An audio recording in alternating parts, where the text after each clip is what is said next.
Bismillahirrahmanirrahim. Assalamualaikum warahmatullahi wabarakatuh. Saya Adi Wijaya, saya dari Prodi Manajemen Universitas Nasional Pasim akan mempresentasikan ringkasan materi dari pertemuan awal sampai akhir mata kuliah Sistem Informasi Manajemen.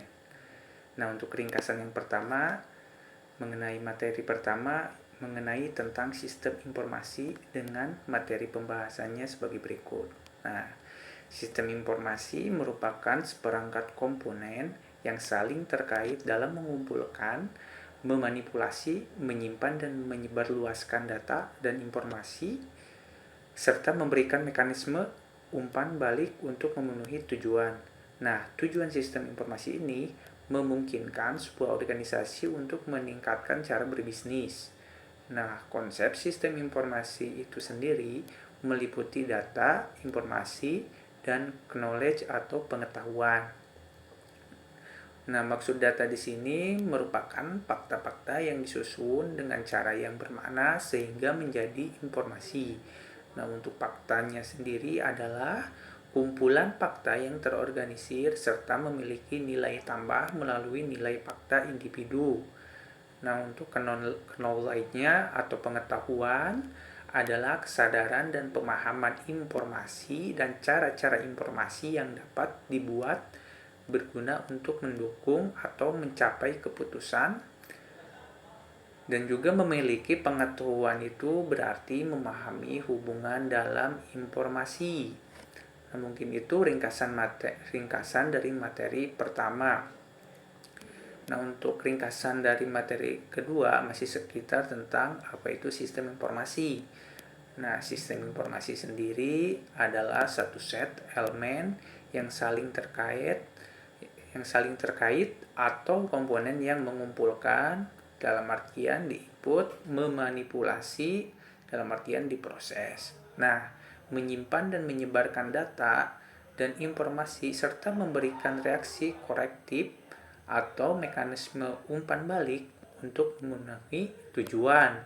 Nah, sistem informasi terdiri dari input, proses, dan output serta feedback.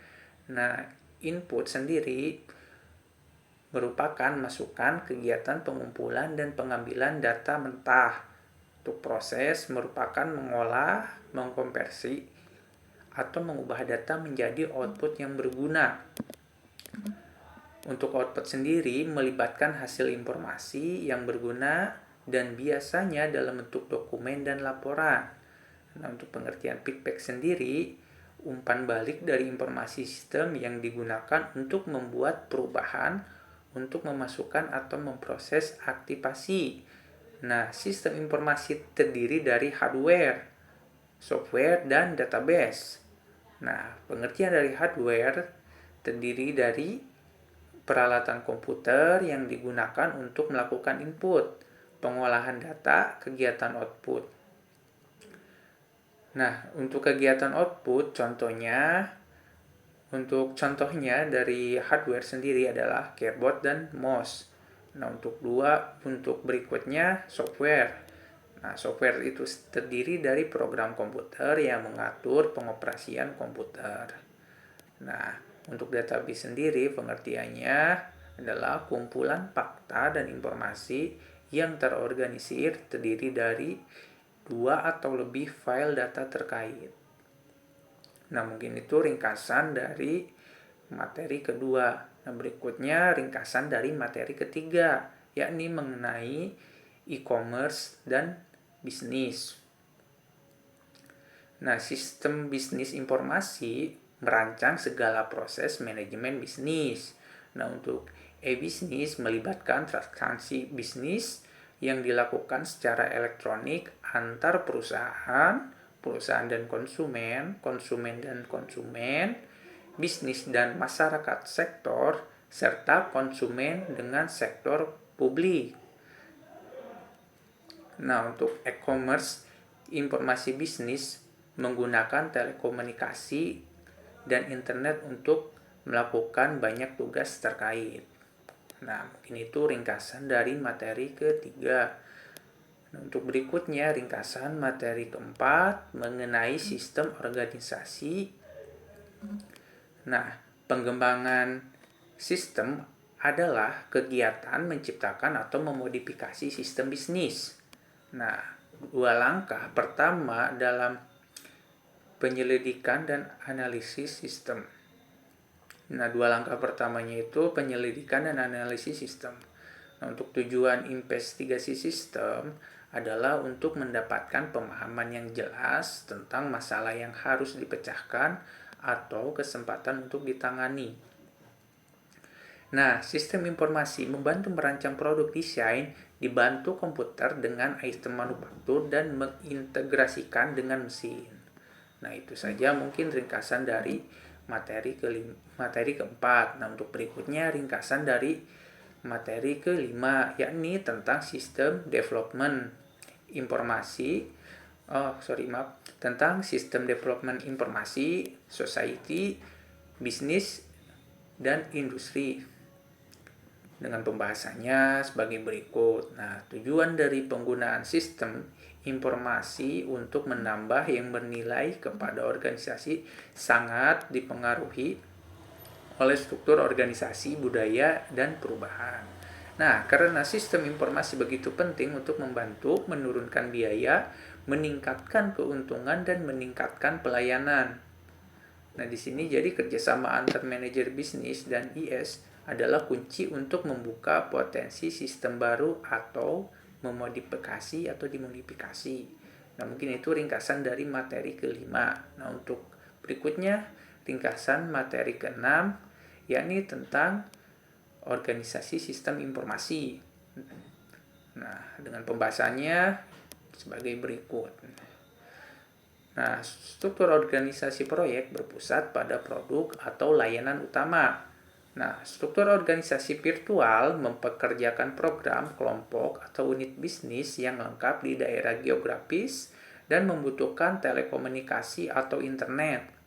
Nah, untuk tim virtual mempekerjakan perorangan, kelompok, atau bisnis yang lengkap di daerah geografis yang tersebar yang bisa berlangsung selama beberapa minggu.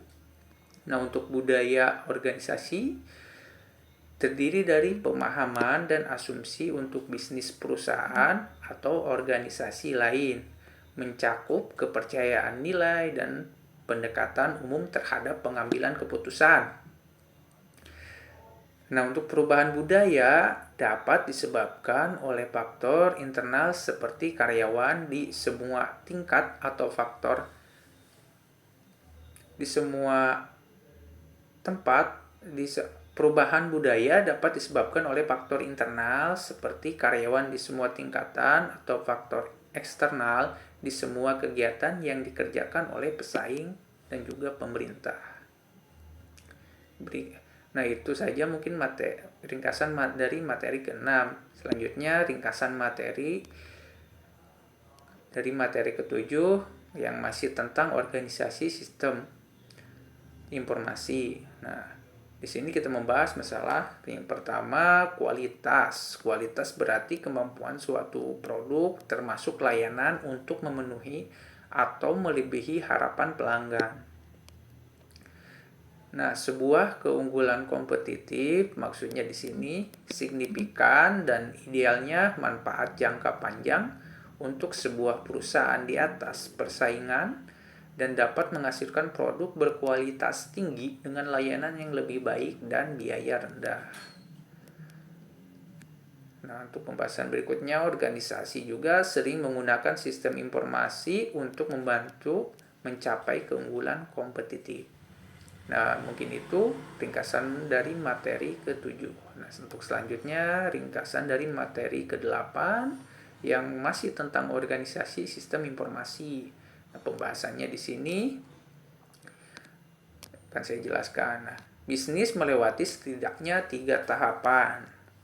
Di antaranya, untuk pertama, organisasi berfokus pada penggunaan sistem informasi untuk mengurangi biaya dan meningkatkan produktivitas. Nah, untuk yang kedua, berorientasi pada keunggulan kompetitif.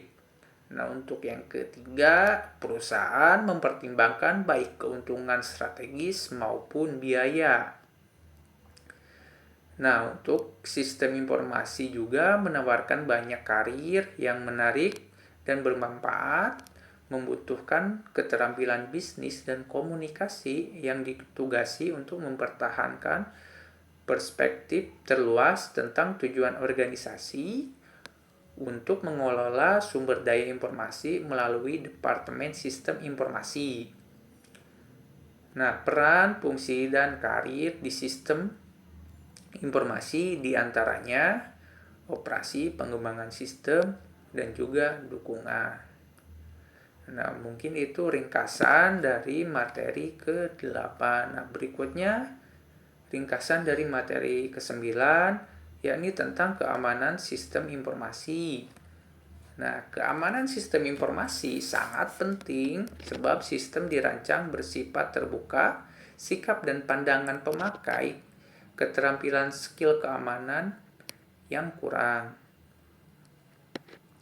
Nah, untuk gangguan keamanan sistem informasi diantaranya seperti malware dan social network attack.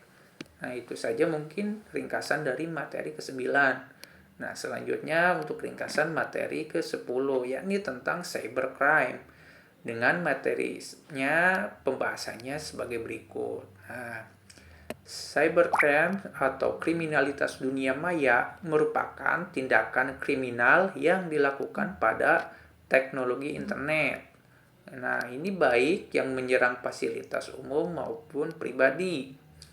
Nah, untuk cyber merupakan perbuatan melawan hukum yang dilakukan dengan menggunakan internet yang berbasis kecanggihan teknologi, komputer, dan telekomunikasi. Nah, untuk terjadinya cyber crime karena adanya motif intelektual dan motif ekonomi, serta juga bisa politik dan juga tindak kriminal. Nah, untuk karakteristik cybercrime di antaranya, ruang lingkup kejahatannya bersifat global dan non-violence, dan juga bersifat lebih universal, dan modus kejahatan dengan jenis kerugian yang ditimbulkan dapat bersifat material maupun non-material. Nah, kejahatan menggunakan sarana komputer dengan memasukkan atau input perubahan data dan perusakan data. Nah, mungkin itu ringkasan materi dari materi ke-10 dan juga menjadi penutup dari presentasi saya. Sekian presentasi dari saya. Mohon maaf apabila banyak kesalahan. Wassalamualaikum warahmatullahi wabarakatuh.